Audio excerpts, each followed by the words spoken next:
আজ থেকে পূর্বে আমরা দেখতাম ফজরের সময় কোরআনের তিলাওয়াত শুনতে পাওয়া যেত। এখন রাত্রি 2টা-3টের সময়তেও যদি তুমি যাও, আওয়াজ তো পাওয়া যাবে, ওই আওয়াজগুলো কোরআনের আওয়াজ নয়, ওই আওয়াজগুলো হবে কিসের আওয়াজ? জোরে বলেন। তোর দেখা নাই রে, তোর দেখা নাই। আওয়াজ পাবে, কিন্তু আওয়াজ আর কোরআনুল কারীমের পাওয়া যায় না। ফজরের নামাজের পরে আমরা কোরআনের আওয়াজ শুনতাম, আজকে আমাদের আওয়াজ নাই। কারণ আমরা তো রাত 2টা পর্যন্ত 3টে পর্যন্ত মোবাইল ঘেটে পেরেশান।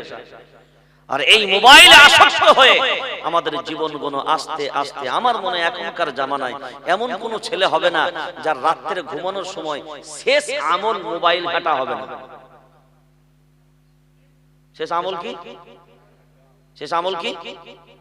মানে যে কাজটা ও ফাইনালি করে, 100-র মধ্যে 99টা যে ফাইনালি যে কাজটা করে ঘুমানোর সময়, ছেলে হোক আর মেয়ে হোক, আর মনা হোক আর কচি হোক, কি সব শেষ আমল রাত্রির বেলায় মোবাইল ঘাটা। বাচ্চাকে ঘুম পাড়াচ্ছে রাতের বেলায়, তাও কি দিয়ে? মোবাইল দিয়ে। বাচ্চাকে হাগাচ্ছে কি দিয়ে?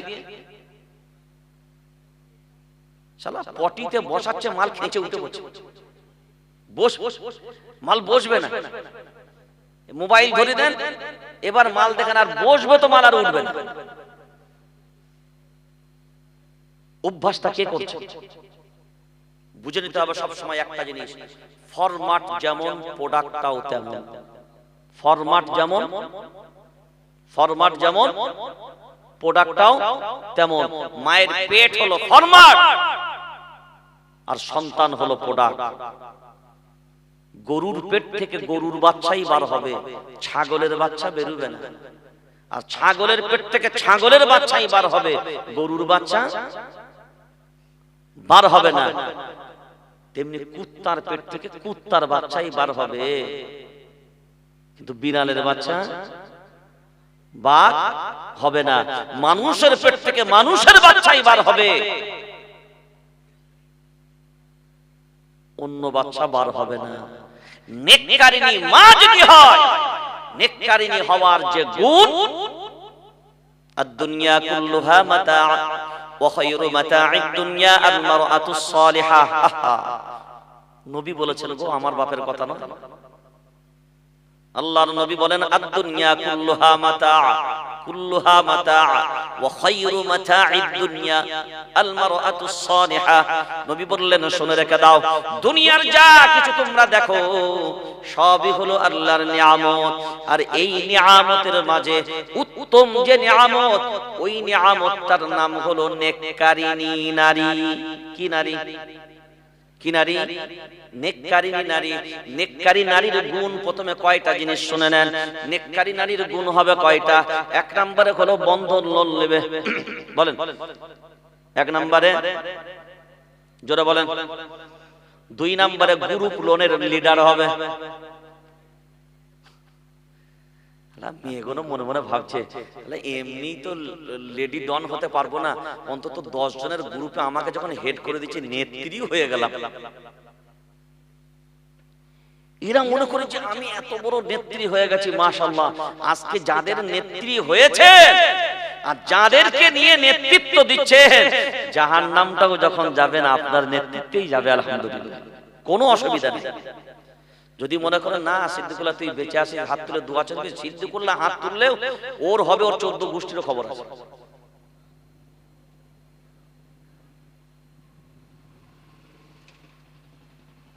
এক নম্বরে বন্ধন লোনের সাথে সম্পর্ক থাকবে নারীদের। মায়ার নবী মদিনাওয়ালা বলেন, ইমরাতুন কাসিয়াতুন আরিয়াতুন, এমন একটা সময় আসবে নারীরা পোশাক পরবে ঠিক কথাই, কিন্তু তারপরেও উলঙ্গ হবে। পোশাক হবে কিন্তু পোশাকের ভিতরে পর্দা হবে না, ওই পোশাকটাই উলঙ্গ হবে। কারণ পোশাক তো পরবে ঠিক কথাই, কিন্তু তার ভিতরে মাশাআল্লাহ সব করলাম। অথচ কোরআনুল কারীম সূরার নাম সূরা আ'রাফ 8 নম্বর পারা 12 নম্বর সাফার ভিতরে আল্লাহ ক্লিয়ার করে দিয়েছেন, ইয়া বানি আদম কদ আনজালনা আলাইকুম লিবাবি, লিবাসান ইউবারি সাওআতিকুম ওয়ারিশা। উমর কাছে আব্দুল্লাহ ইবনে মারুফ বসে আছে। ওয়া লিবাসুত তাকওয়া যালিকা খায়র। এই পোশাক এটা হলো আল্লাহর নিয়ামত। কার নিয়ামত? জোরে বলেন, কার নিয়ামত? আল্লাহর নিয়ামত। এই আল্লাহর নিয়ামতটাই আমরা ছেলেরা মনে করে শুধু পর্দা নাকি মেয়েদের, তোরা পর্দা করে আমরা বিন্দাস। কি তোরা পর্দা করে আমরা বিন্দাস? এরা এত বিন্দাস, বেটা সাদা সাদা লুঙ্গি পরে আর পুকুরের ঘাটে গোসল করে। তুই যদি সাদা লুঙ্গি পরে আর পুকুরের ঘাটে গোসল করে আর উঠে আসিস, অল ইন্ডিয়ার কোনো খবর দেখতে বাকি থাকবে?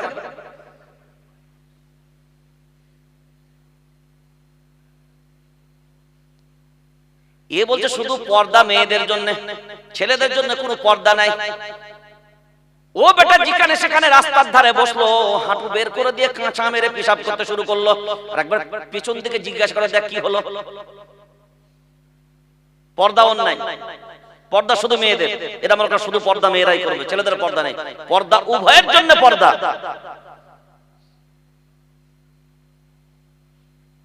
দুইজনেই পর্দা করবে।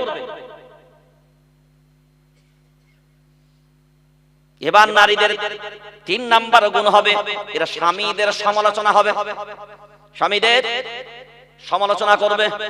বাড়ির ভিতরে যতই দাও, যতই খাওয়াও, যতই পড়াও, তারপরে কি দিয়েছো?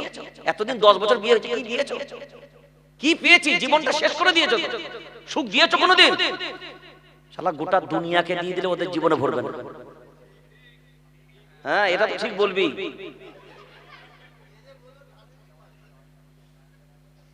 এরা ঠিক বলবে না? সারা দুনিয়া দিয়ে দিলে। আসমা রাদিয়াল্লাহু তাআলা আনহা, চেনেন একে? আসমা রাদিয়াল্লাহু তাআলা আনহাকে চেনেন?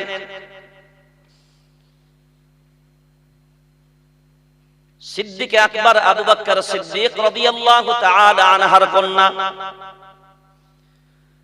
হিজরতের সময় মায়ার নবী মদিনাওয়ালা সিদ্দিক আকবরকে সঙ্গী বানিয়েছিলেন। কাকে সঙ্গী বানিয়েছিলেন? জোরে বলেন, কাকে? সিদ্দিক আকবর আবু বকর সিদ্দিক রাদিয়াল্লাহু তাআলা আনহু।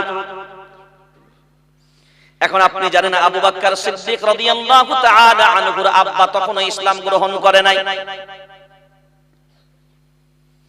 তারপরে মা আয়েশা সিদ্দিকা রাদিয়াল্লাহু তাআলা আনহার দাদাজি, কারণ তার দাদাজি ইসলাম করেছিল ফাতহে মক্কার সময়। তার পূর্ব পর্যন্ত সন্তানের সাথে পিতার কোনো সম্পর্ক ছিল না। ইসলাম আনার কারণে দাদা বাড়িতেও আসতো না। কিন্তু যেদিন মায়ার নবী মদিনাওয়ালার সাথে হিজরতের জন্য আবু বকর বেরিয়ে গেলেন,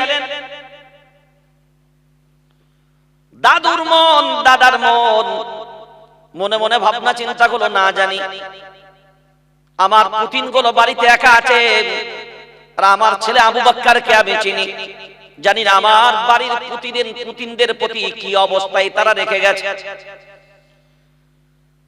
সব কিছু ভেঙে গিয়ে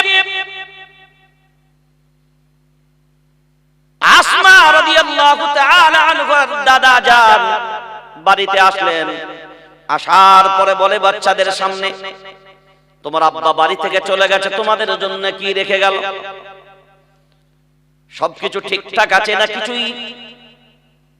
কি অবস্থায় তোমরা আছো সেটা বর্ণনা করো। আসমা রাদিয়াল্লাহু তাআলা আনহা বর্ণনা করেন, না দাদা জান, কোনো টেনশন নাই, আব্বা বাড়িতে যথেষ্ট রেখে গেছে।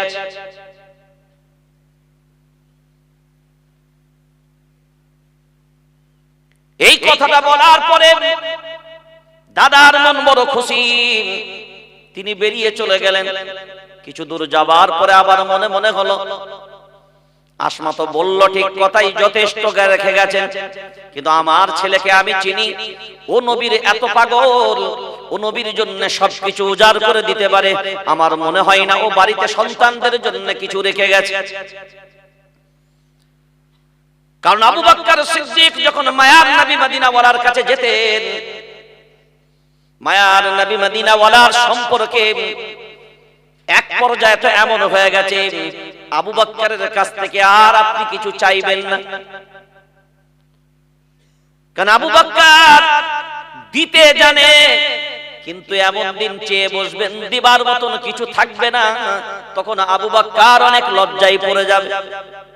কারণ আবু বকর সিদ্দিক রাদিয়াল্লাহু তাআলা আনহু যখন মায়ার নবী ঘোষণা দিতেন কোন জিনিসের জন্য আল্লাহর রাস্তায়, উনি উনার বাড়ির যে দেওয়াল পাঁচিল দেওয়া ছিল এটা খেজুর পাতার ওই যে ডালগুলো হয়, এই ডাল দ্বারা থাক থাক থাক থাক করে এইভাবে করে পাঁচিল দেওয়া থাক।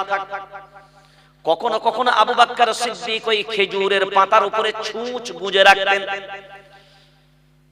মায়ার নবী মদিনা ওয়ালার দরবারে যাবার সময় কখনো কখনো তিনি খেজুর পাতার উপরে এইভাবে করে থপ থপ থপ থপ করে দেখতেন ছুঁচ আছে না নাই দেখি, কারণ ওই ছুঁচ যদি পেতেন ওই ছুঁচটাও আল্লাহর নবীর দরবারে নিয়ে যেতেন, যদি যুদ্ধের ময়দানে কোনো না কোনো সাহাবীর কাজে লাগে এই ছুঁচটাও আমার বাড়িতে থাকবে আর সাহাবীদের কাজে লাগবে না, এটা আবু বকর আমার মানানসই হবে না।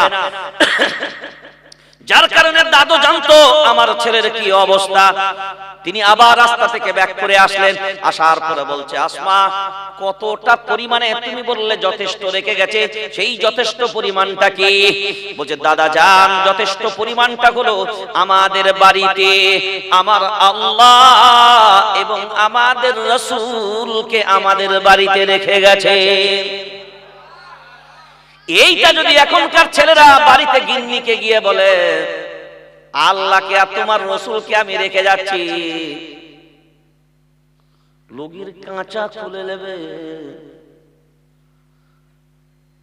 বলে ও রাখবি রাখার জায়গায় রাখ, আমাল মাল করি আগে দে। বহু মা এমন আছে, রাগ করেন না কথাগুলোকে, জীবনে যদি সুখ পেতে চান আগেকার মায়েদের কাছে জিজ্ঞাসা করেন শ্বশুর বাড়িতে যা হতো মায়ের বাড়িতে বর্ণনা হতো না। আর এখন মা শুনছো কি তোমরা কিছু ব্যবস্থা করবে তা করো, আর না হলে দেখবে কোনদিন গলায় দড়ি দিয়ে ঝুলছে, আর পারলাম না সহ্য করতে, টুক করে ফোনটা কেটে দেবে। মানে কায়দাটা দেখেন, মানে কথাটা যে শেষ করবে তাও গতি নাই, এবার টুক করে ফোনটা কেটে দিয়ে এবার ওরা শুরু হলো, ফোন করছে আর ফোন তোলে না। এবার দল বল গুছিয়ে কি গো জামাই কি হয়েছে, তোমরা বারবার এরকম করছো কেন? একটা জিনিস মনে রাখবেন, আপনার স্বামী অপমানিত কার কারণে হচ্ছে? আপনার কারণে। আপনি যদি আপনার স্বামীর ভালো চান তাহলে তার সম্মান বজায় রাখার চেষ্টা আপনি করবেন। আপনি করছেন তার কত রকমের মাছ দেওয়া যায়। এ জামাই যখন শ্বশুর বাড়িতে যাচ্ছে সব কথার আগে ভাই তোমাদের কি হচ্ছে, সাবধান হয়ে যাও ভাই, কিন্তু তাহলে তুমি ভাববে না যে আমরা কম আছি, অ্যাকশন যেদিন লব না সেদিন বুঝতে পারবে।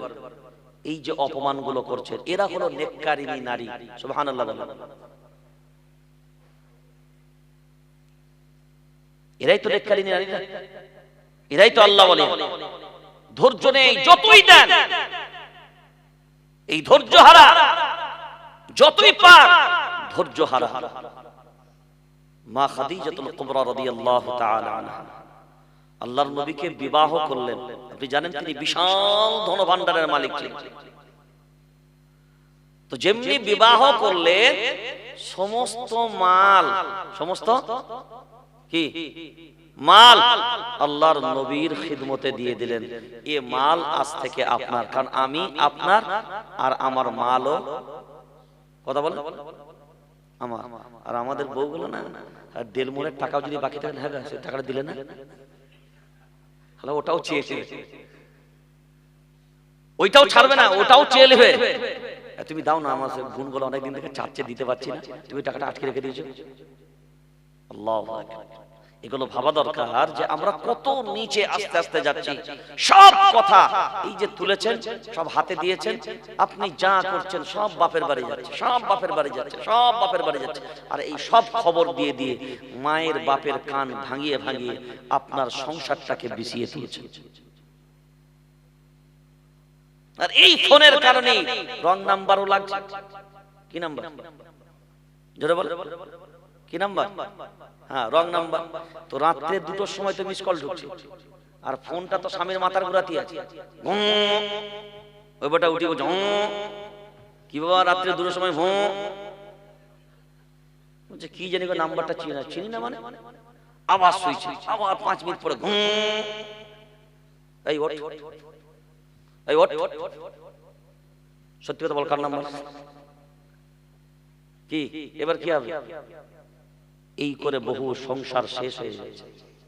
রাগ করেন না, এই করে বহু সংসার ভুল বুঝাবুঝিতে শেষ হয়ে যাচ্ছে। আর হাকিকাত এটা কিন্তু রং নাম্বারই।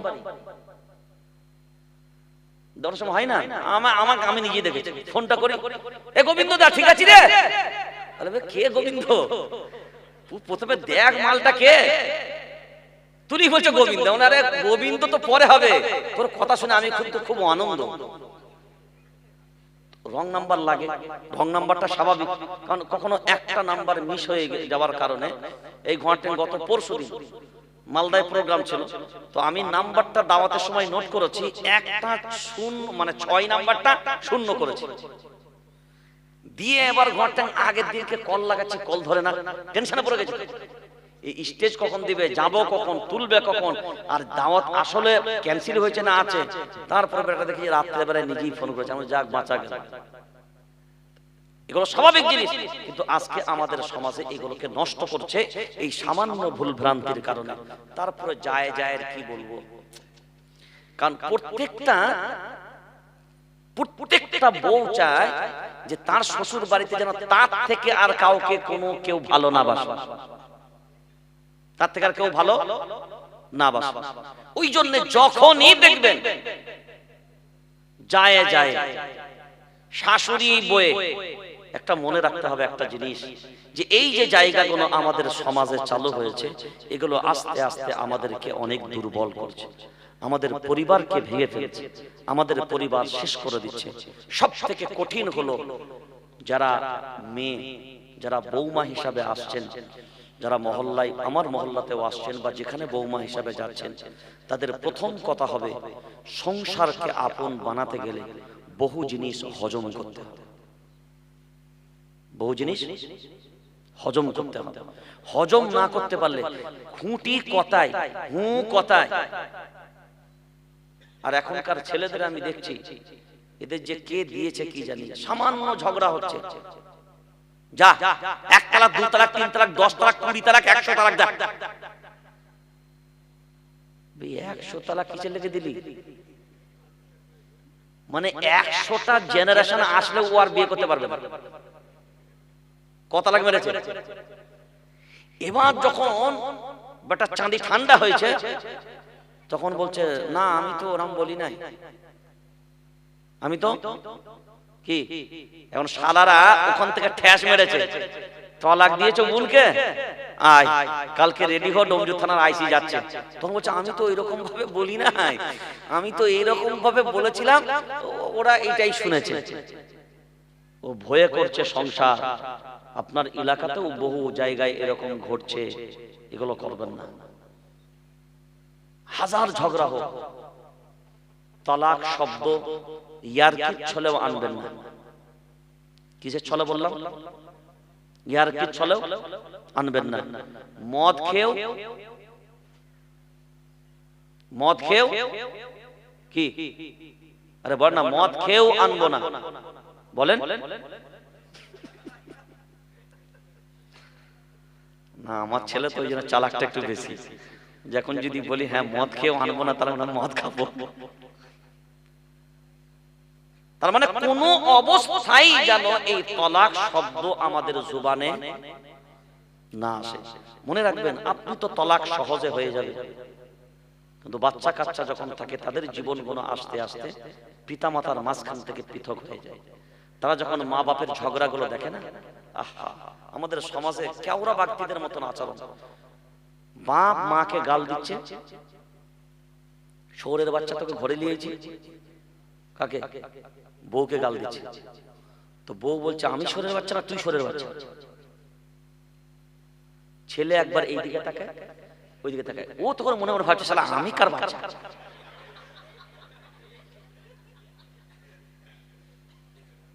কারণ এও যদি সুরের বাচ্চা হয়, এও যদি সুরের বাচ্চা হয়, তাহলে আমি কার বাচ্চা? কারণ ও তো দুইজনেরই বাচ্চা। তুই তো ভেবে উঠতে পারছিস না যে দুটো স্বর মিললে কি হয়। এগুলো এগুলো বন্ধ হওয়া দরকার। আপনার অনেকেই আছে এগুলো ছেলেদের সামনে গালিগালাজ করেন, ছেলেদের সামনে কটু বাক্য বলেন, ছেলেদের সামনে এমন এমন ব্যবহার করেন যেগুলো কিন্তু ছেলের আখলাককে, চরিত্রকে নষ্ট করে। আর ওই ছেলে আস্তে আস্তে শেষ হয়ে যায়। সেই জন্য মাদেরকে খুব সতর্ক হতে হবে। ফরম্যাটটা যেমন হবে প্রোডাক্টটাও তেমন হবে। সেজন্য আমরা যদি নিজেরা ভালো হয়, আমাদের পরিবারকে ভালো হতে হবে। যে বৌমারা বাড়িতে আসবেন, মনে রাখবেন একটা জিনিস, দুটো জিনিস খুব আমি বারবার এই কথাটা বলি। শাশুড়ি মাদেরকে ভাবতে হবে আমার বাড়িতে কোনো বৌমা আসেনি, আমার বাড়িতে আমার একটা মেয়ে এসেছে। কি ভাবতে হবে? যেটা বলেন। এখন যদি এটা ভাবে শাশুড়ি যে আমার বাড়িতে একটা মেয়ে এসছে আমার, কারণ মনে রাখবেন আজকে যে বৌমা হিসাবে আপনার বাড়িতে এসছে সেও তো কারণ না কারোর মেয়ে। আপনার মেয়েও তো কারণ না কারোর বৌমা হবে। আপনি যদি অন্যের প্রতি ভালোবাসা দেন, নিশ্চয়ই আল্লাহ আপনার মেয়ের প্রতি সেই ভালোবাসা সেই বাড়িতে সেই ভালোবাসা দেবে। এটা আপনাকে ভাবতে হবে। এখন শাশুড়ি বউয়ের সম্পর্ক যদি মা আর মেয়ের মতন হয়, তো ওই বাড়িটা সোনা হবে, ওই বাড়িটা সোনার টুকরেই পরিণত হবে। আর যদি সেটা বৌমার মতন হয়, কই গো শুনছো কি হয়েছে বলো, তোমার মাকে কিন্তু সাবধান করে দাও। তুমি মনে করছো আমি অন্য কোনো মেয়ের মতো আমাকে পেয়েছো নাকি? আমি পাড়ায় লেডি ডন ছিলাম। তুমি আমাকে যা তা মনে করো নি। আমি যেদিন ধরবো না সেদিন কিন্তু তোমার মা না কি আমি বুঝবো না। ওরে বাবা, এইটা বৌমাদের বলা উচিত হবে না। এগুলো বৌমাদেরকে ভাবতে হবে। এখন যদি মেয়ে আর মায়ের মতন সম্পর্ক হয়, এই সংসারটা সুখের হবে। আর যদি সম্পর্কটা ওই বৌমার মতোই হয়, তাহলে সংসারে ওই ঘরেতে চলাটা কঠিন হবে। যদি বৌমা রাস্তা দিয়ে মানে হেতনে দিয়ে পেরিয়ে যায়, আর শাশুড়ি যদি বসেও থাকে, আর আঁচলের হাওয়াটা যদি শুধু শাশুড়ির গায়ে লেগে যায়, কিলো চোখগুলো ফুটে গেছে, কানা হয়ে গেছিস। ও আবার যখন ছেলেকে বলছে, তখন বলছে তোর বউ লাথি মেরে চলে যাচ্ছে। কি মেরে চলে যাচ্ছে জোরে বলে? হ্যাঁ, আমরা সামান্য জিনিসকে এত বড় বড় আকার দিই। এগুলো আমাদের ভাবতে হবে। এগুলো আমাদের সংসারকে সুখের করতে গেলে। এরপরে আছে ননদ আর ওই বৌমাকে কি বলে? ভাজ বলে না ভাবি বলে? ভাবি, ননদ আর ভাবি, এ শালা আর এক খেল। যেগুলো বাড়িতে আই বুড়ো আছে, এখন বিয়ে করে ভাই বা দাদা, এই খুব ভালো করে শোনার কথাটা আমি হাসির ছলে বলছি, ঘুমাবেন বলে, নাহলে আমি কথাটা যদি আমার মিজাজে বলতাম অন্যরকম হতো। এই যে ননদ ভাবি, এখন ভাইরা বিয়ে করেছে বা দাদারা বিয়ে করেছে, তো এতদিন ছোট বোনগুলোকে ভাইরা খুব ভালোবাসত। ভাইরা কি কথা বলে? ভালোবাসে।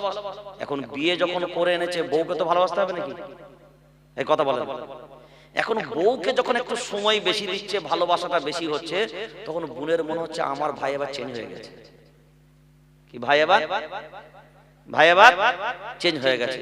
যার কারণে তখন দেখা যাচ্ছে ননদের প্রতি ভাবির একটা হিংসা আস্তে আস্তে কি আস্তে আস্তে বাড়ছে। ও মনে করছে আমার ভাইটা এত ভালো ছিল, আমার ভাইটাকে এই মনে হয় তাবিজ তালা করে এই বাপের বাড়ি নিয়ে যায়, আর এই সব করে বশ করে রেখেছে।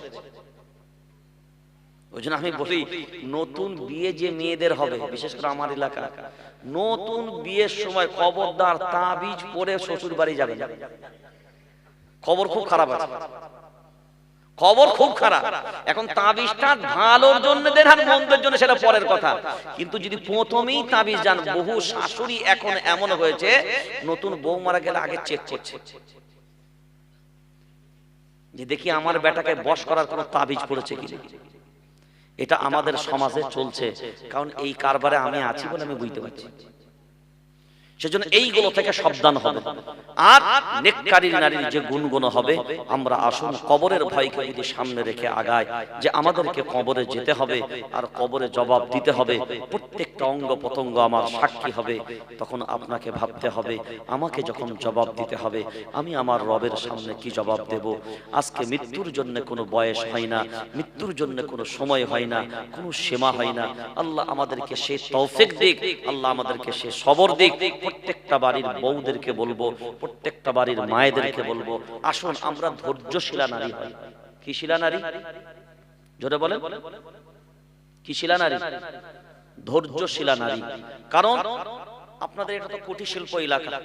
কি এলাকা বলেন? কুটির শিল্প এলাকা। আর এই এলাকার ছেলেদের ফিতরাত বা অভ্যাস কিছু জিনিসের সাথে নেচারি ভাবে সম্পৃক্ত। সেটা হলো এদের রাত্রি বিভিন্ন জায়গায় ছুটির দিনগুলোতে, বিশেষ করে বুধবার দিন, মঙ্গলবার দিন, এরা সারা হপ্তাহর কাজ করে, মনে করে মঙ্গলবার বুধবার ছুটি আছে, এই দিনটা একটু রাত করে এরা কাটায় বউ জায়গায়। আর বউ বলছে আজকে ছুটির দিন, তুমি আজকে রাত করে কাটালে? সারা সপ্তাহে তো কাম গুছিয়ে গুছিয়ে কোমর ব্যাকা করে দিলে, আজকের দিনে সকাল সকাল ঘর ডোবাতে কোথায় আড্ডা মারছিল?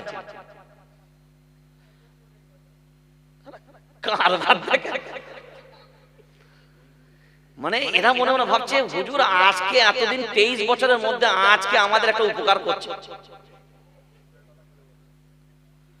এখন মনের কথা খুলে বলছে, কুলের কথা খুলে বললে আর সারা সব বোনা যাবে।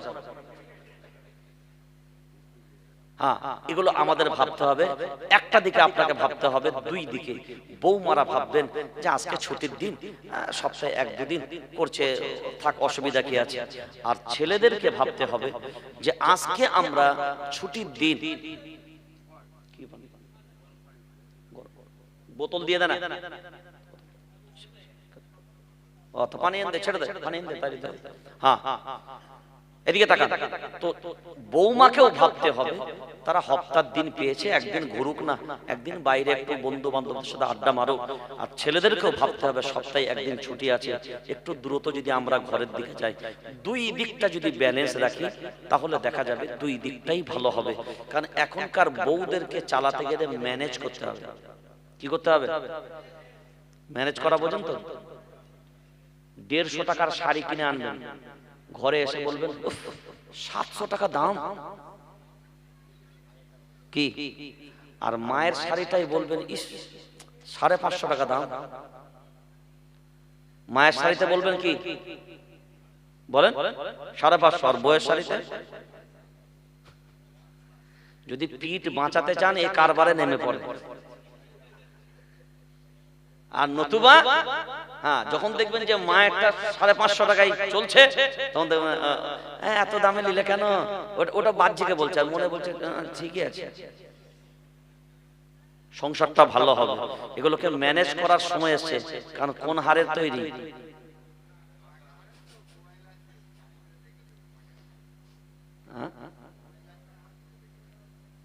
হ্যাঁ, এখনকার আবার বউগুলা এরকম চালাকও আছে।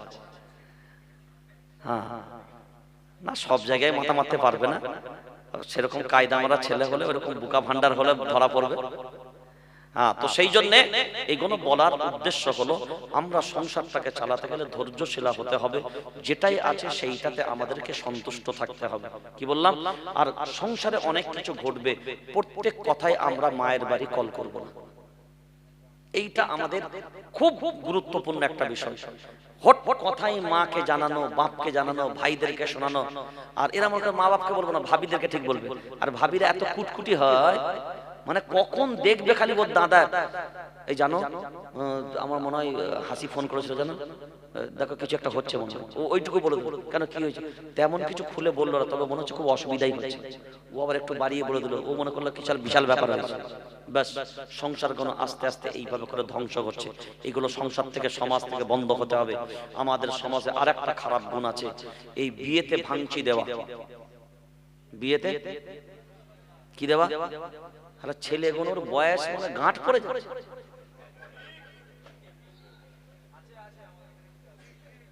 খালি মোবাইল ঘাঁটছে, বলছে শীতকালে বউ পাচ্ছি না, কি সমস্যা? তো তুই শীতকালে ওরকম চিন্তা ভাবনা করে থাকবি, এমনিতে তোর ভেঙে ভেঙে সব শেষ। যেমন